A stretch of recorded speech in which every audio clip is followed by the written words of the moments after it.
Last week flat note తో ముగిసిన దేశీయ స్టాక్ మార్కెట్లు ఈ వారాన్ని లాభాలతో ప్రారంభించాయి. సెన్సెక్స్ 341 పాయింట్ల లాభంతో 74,169.95 వద్ద, నిఫ్టీ 111 పాయింట్లు ఎగిసి 22,508.75 వద్ద సెటిల్ అయింది.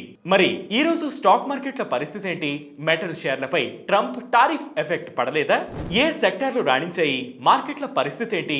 ఈ రోజు మార్కెట్ అప్డేట్స్ లో తెలుసుకుందాం. ఈ రోజు auto, bank, metal, power, pharma రంగాలు 0.5 నుంచి 1.5% లాభాలను ఆర్జించాయి. మరోవైపు రియల్టీ, మీడియా చెరువు 0.5% డౌన్ అయ్యాయి. బిఎస్సి మిడ్ క్యాప్ 0.7% డౌన్ అయితే స్మాల్ క్యాప్ ఇండెక్స్ ఫ్లాట్ గా క్లోజ్ అయింది. నిఫ్టీలో DR Reddy 3.93%, SBI life 3.89%, Bajaj Finserv 3.74%, Trent 2.54%, Axis bank 2.36% లాభాలతో టాప్ గెయినర్స్ గా నిలిచాయి. మరోవైపు Wipro -1.53%, BPCL -1.13%, Hero MotoCorp -1.11%, ITC -1.03%, Nestle India -0.96% నష్టాలతో నిఫ్టీ టాప్ లూజర్లుగా నిలిచాయి. అయితే రాణించిన సెక్టర్లన్నింటిలోకి మెటల్ లాభాలను నమోదు చేయడం మార్కెట్ వర్గాల్లో హాట్ టాపిక్ గా మారింది. ట్రంప్ టారిఫ్ల బాధలు కొనసాగుతున్న మోస్ట్ ఎఫెక్ట్ సెక్టార్ అవుతుందనుకున్న రంగం ఈ రోజు లాభాలను నమోదు చేయడమే